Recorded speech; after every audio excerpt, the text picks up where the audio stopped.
ঝুম বৃষ্টি যখন নামে তখন মনে হয় সবকিছু যেন থেমে গেছে, কিন্তু প্রকৃতি কখনো থেমে থাকে না। বৃষ্টি শেষে আবারও সূর্য ওঠে, আকাশ পরিষ্কার হয় আর নতুন দিনে শুরু হয়।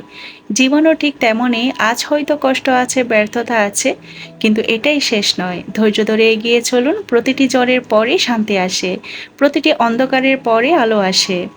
আর তাই কখনো হাল ছেড়ে দেবেন না। ঝুম বৃষ্টির শব্দকে মনে করিয়ে দিতে দিন, কঠিন সময় চিরস্থায়ী নয়। আপনার পরিশ্রম, আপনার বিশ্বাস আর আপনার সাহসী একদিন আপনাকে সাফল্যের দরজায় পৌঁছে দেবে। আসসালামু আলাইকুম। আমি মুক্তা, আছি আপনাদের সাথে।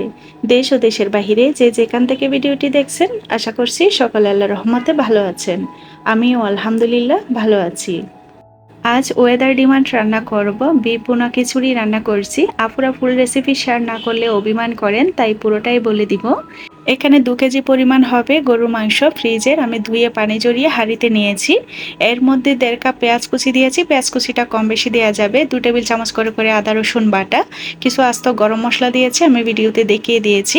সেই সাথে 1 টেবিল চামচ করে করে বাকি শুকনো মশলাগুলো দিয়েছি, যেমন লাল মরিচের গুঁড়া, হলুদের গুঁড়া, ধনিয়ার গুঁড়া। 1 টেবিল চামচ লবণ দিয়েছি, লবণটা স্বাদ মতন, পরবর্তীতে প্রয়োজন হলে আরও একটু দিব। পেঁয়াজ কুচিও দিয়েছি, কিছু পেঁয়াজ বেরেস্তাও দিলাম। সেই সাথে 1 চা চামচ গরম মশলার গুঁড়িও দিয়েছি, 1.5 চামচ জিরার গুঁড়া আর 1 কাপ সয়াবিন তেল আর সরিষার তেল মিক্স করে দিয়েছি। সরিষার তেলের পরিমাণটা একটু বেশি ছিল। তারপর সবকিছু মাখিয়ে চুলায় বসিয়ে দিয়েছি। মাংসটা সিদ্ধ হওয়া পর্যন্ত রান্না করব, সিদ্ধ হতে অনেক টাইম লাগবে। এদিকে 1 কাপ মুগ ডাল আর 1 কাপ মসুরের ডাল নিয়েছি, মানে 250 গ্রাম করে করে। কড়াই ঢেলে নিয়ে 1 কেজি চাল নিয়েছি, চালের সাথে দিয়ে ভালোভাবে ধুয়ে পানি দিয়ে আবারও ভিজিয়ে রাখবো। তারপর যখন মাংসটা সিদ্ধ হয়ে যাবে, চালটা রান্না করব, তখন শুধু পানিটা ঝরিয়ে চুলায় বসিয়ে দিব। এই মুহূর্তে যদি আপনি আমার ভিডিওটি দেখে থাকেন, তো প্লিজ একটি লাইক দিয়ে বাকি ভিডিওটা কন্টিনিউ করবেন। আর যদি চ্যানেলে নতুন হয়ে থাকেন, এই ধরনের ভিডিওগুলো আরও পেতে চাইলে চ্যানেলটি সাবস্ক্রাইব করে রাখতে পারেন। কাজগুলো যদি অলরেডি করে থেকে থাকেন, তো আপনাকে অসংখ্য ধন্যবাদ। এদিকে মাংসটা আমি বেশ সময় নিয়ে কষিয়ে নিয়েছিলাম। এবার 1.5 কাপ ফুটন্ত গরম পানি দিয়ে দিয়েছি ভালোভাবে সিদ্ধ হয়ে যাওয়ার জন্য। এবার চুলা আঁচটা কমিয়ে রেখে আমি সংসারের বাদ বাকি কাজগুলো করে নিব। ততক্ষণে মাংসটা একেবারে সফট হয়ে যাবে। চুলার আঁচটা অবশ্যই কমিয়ে দিয়েছি। সকালের নাস্তার পর্ব শেষ করে সিঙ্কটা পরিষ্কার করে কোনো রকম তারপর দুপুরে রান্না বসিয়ে দিয়েছিলাম। যেহেতু মাংসটা সিদ্ধ হতে সময় লাগবে, চিন্তা করেছি আগে যদি মাংসটা বসিয়ে দিতে পারি, তাহলে মাংস সিদ্ধ হতে হতে আমি অন্য কাজগুলো করে নিতে পারবো। তাহলে আর কোনো কাজেই দেরি হবে না। প্রতিটা বেডরুমের কাজ বাকি ছিল, ঘর গোছানোর কাজ বাকি ছিল। সেই সাথে বৃষ্টির দিনে তো কাপড় চোপড় নিয়ে একটা দৌড়াদৌড়ির বিষয় থাকে। তো কাপড় চোপড় কিছু শুকিয়েছে ফ্যানের বাতাসে, সারা রাত দিয়ে রেখেছিলাম, সেগুলো গুছিয়ে নিয়েছে অফ ক্যামেরায়। এবার বিছনাগুলো এক এক করে গুছিয়ে নিব। আর কিছু ভেজা কাপড় ছিল, সেগুলো ঘরের মধ্যে আবারও ফ্যান ছেড়ে দিয়ে স্ট্যান্ডের মধ্যে দিয়ে দিব। যেদিন দুপুরে 2-3 পদে রান্না করতে হয়, সেদিন কাটাকুটির একটা ঝামেলা থাকে, ধোয়াধুয়ির বিষয় থাকে। আর যেদিন শাক নিয়ে আসে, সেদিন তো আরও একটু বেশি দেরি হয়। তো দেখা যায় 2-3 আইটেমের রান্না করতে গেলে অনেকটা সময় লাগে। যদি এই ধরনের রান্নাগুলো করা যায়, মানে বিরিয়ানি, তেহারি বা খিচুড়ি, তাহলে আমার মনে হয় খুবই সহজ। জাস্ট একটা বসিয়ে দিলাম, তারপর ওই রান্নাটা হতে হতে অন্য কাজগুলো করে নেওয়া যায়। ভিডিওর এ পর্যায়ে একজন আপুর কমেন্ট পড়ে নিচ্ছি। জামান হাসান আইডি থেকে শারমিন আপু আমার প্রতিটা ভিডিও দেখে সুন্দর সুন্দর কমেন্ট করে থাকেন এবং পরামর্শ চান। আমিও চেষ্টা করি আপুকে আমার অভিজ্ঞতা থেকে আমার জানা মতে আপুকে সুন্দর পরামর্শটা দেওয়ার জন্য। আপু আমাকে কমেন্টে আরও জানিয়েছেন, আমার ভিডিও দেখে আপু গুছিয়ে কাজ করা শিখে গেছে, এখন আপুর পরিবারের লোক কাজের খুব প্রশংসা করে। কথাটা শোনার পর আমারও খুবই ভালো লেগেছে। আমার ভিডিও দেখে আপনি উপকৃত হতে পেরেছেন। শারমিন আপু, আপনাকে অসংখ্য ধন্যবাদ আমার ভিডিওর সাথে থাকার জন্য।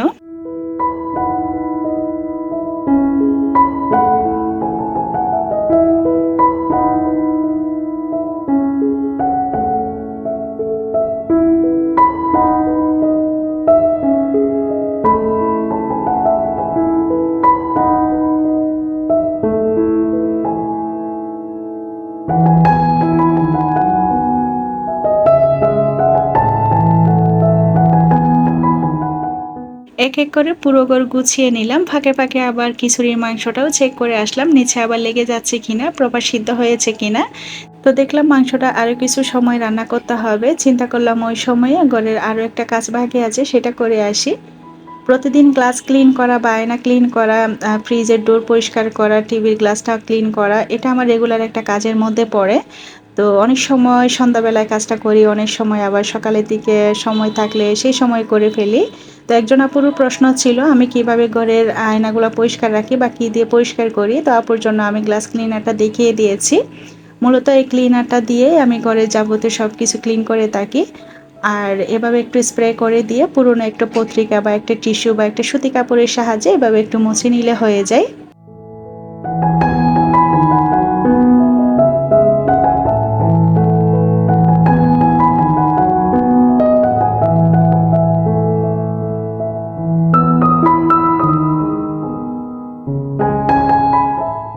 মাংসটা ভালোভাবে সিদ্ধ হয়ে গিয়েছে। এবার মাংসগুলো একটা পাত্রে তুলে নিয়ে এই হাঁড়িটা ধুয়ে আবার পোলাও চালটা রান্না করে তারপর মাংসটা মিশিয়ে নিব। একজন আপু জিজ্ঞেস করেছিলেন আমার এই হাঁড়িগুলো আমি কত দিয়ে নিয়েছি, কোথা থেকে নিয়েছি। তো এগুলো আসলে আমি দাম বলতে পারবো না, বা নিয়েছি লোকাল একটা মার্কেট থেকে, সেটা মনে আছে, যেহেতু এগুলো আমি অনেক বছর আগে নিয়েছিলাম। মানে সংসার জীবনের শুরুতেই বলতে গেলে এগুলো নেওয়া হয়েছে। আর এটা একটা সেট ছিল, এটা সবচেয়ে ছোটো সাইজটা, এগুলোর আরও দুটো বড় সাইজ আছে, মানে তিনটা মিলে সেট ছিল আর কি। দামটা সঠিক বলতে পারবো না, আর দামটা এতদিনে আরও হয়তো বা অনেক বেড়েও গিয়েছে। যাই হোক, এখানে সরিষার তেলের মধ্যে আমি কিছু আস্ত গরম মশলা আর পেঁয়াজ কুচি দিয়েছি, সেই সাথে আদা বাটা দিয়েছিলাম। তারপর কিছু আস্ত কাঁচামরিচ, একটু ধনিয়ার গুঁড়া, জিরার গুঁড়া, লাল মরিচের গুঁড়া, মানে খিচুড়িতে সাধারণত যেসব মশলাপাতি দেয় সবগুলা দিয়ে একটু কষিয়ে নিয়েছি। আর খিচুড়ি রান্নায় সরিষার তেলটা ব্যবহার করলে খেতে বেশি ভালো লাগে। সাথে একটু জয়িত্রী দিয়েছিলাম, আর দিয়েছিলাম হাফ চা চামচ শাহি জিরা দিয়ে সব কিছু মশলা দিয়ে কষিয়ে চাল ডালটা দিয়ে কষিয়ে নিয়েছি। তারপর হচ্ছে পরিমাণ মতো পানি দিয়ে দিয়েছি। পানিটা চাল ডালের ডাবল থেকে একটু কমিয়ে দিয়েছি, যেহেতু আমি চাল ডালগুলো আগেই ধুয়ে ভিজিয়ে রেখেছিলাম। তো মাংসের সাথেও আবার একটু ঝোল আছে, ওই চিন্তা থেকে একটু কমিয়ে দিয়েছি। আর চাল ডালের পানিটা একটু কমিয়ে আসলে হালকা হালকা পানি থাকা অবস্থায় আমি মাংসটা দিয়ে দিয়েছি ঝোল সহ। তারপর উপর দিয়ে আরও কিছু উপকরণ অ্যাড করে দিচ্ছি, ঘি দিয়ে দিচ্ছি এ পর্যায়ে, আর কিছু পেঁয়াজ বেরেস্তা দিব, একটু আচার দিয়ে দিব, 1 চামচ ভাজা জিরার গুঁড়া, 1 চামচ গরম মশলার গুঁড়া দিয়ে, আর উপর দিয়ে কিছু লেবু স্লাইস করে পাতলা পাতলা করে কেটে বসিয়ে দিব। তারপর ঢাকা দিয়ে দমে বসিয়ে রাখবো 15-20 মিনিটের জন্য।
বৃষ্টির কারণে বা সোহার বাবার সময় সুযোগ না হওয়ার কারণে বাসায় সবজি বাজার করা হয়নি। তো শসা ছিল না, লেবু ছিল না, সেই সাথে আবার কাঁচামরিচটাও ছিল না, ছিল শুধু পেঁয়াজ। তো পেঁয়াজ দিয়ে অবশেষে খিচুড়িটা একটু সাজিয়ে নিলাম। আজ গৃহিণীর মন ভালো, নিজের পছন্দের ওয়েদার ডিমান্ড রান্না করেছি, সেই সাথে আজকে সংসারের প্রয়োজনীয় বা শখের একটা জিনিস কিনবো। সোহার বাবাকে 6 মাস ধরে কানের কাছে ঘ্যান ঘ্যান করছিলাম যে আমাকে এই জিনিসটা কিনে দাও, যদিও জিনিসটা আমার আগে থেকেই বাসায় ছিল, তবে অনেকদিন যাবত নষ্ট হয়ে গিয়েছে। আর সোহার বাবা বলে কি আজ নয়তো কাল নয়তো পরশু, এই বলে বলে 6 মাস পার করে দিয়েছে। এরপর অবশেষে রাজি হলো, আজকে বলল চলো নিয়ে যাই, তোমাকে জিনিসটা কিনে দেই। চলে আসলাম ওভেনের শোরুমে, তবে আমি নির্দিষ্ট একটা ব্র্যান্ড সিলেক্ট করে এসেছি, তবে আমার পছন্দ হচ্ছিল অন্য ব্র্যান্ডেরগুলা।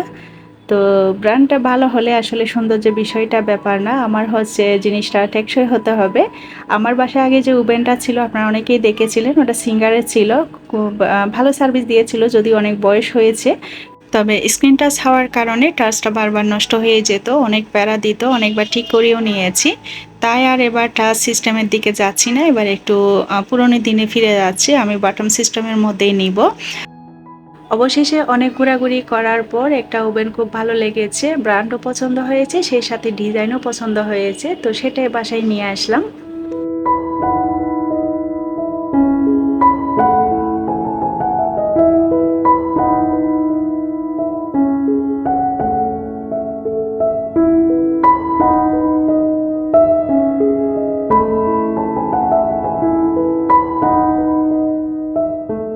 সিঙ্গারের যেকোনো প্রোডাক্টেই আমার মনে হয় খুব ভালো সার্ভিস দেয়। আমি কয়েকদিন আগে যে ডিপ ফ্রিজটা কিনেছিলাম ওটাও সিঙ্গারের ছিল।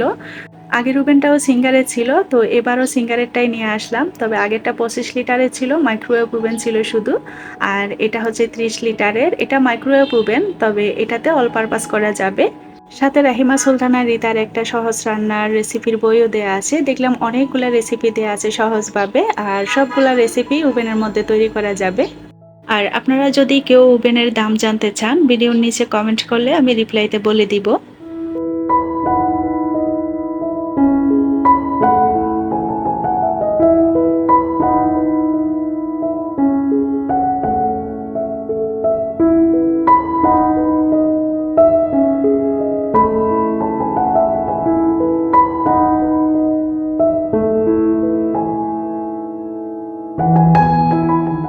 আজকের ভিডিওটি এ পর্যন্তই। আল্লাহ সবাইকে সুস্থ রাখুন, ভালো রাখুন এবং সুখে রাখুন সে কামনা করে আর আমার পরবর্তী ভিডিও দেখার আমন্ত্রণ জানিয়ে আল্লাহ হাফেজ।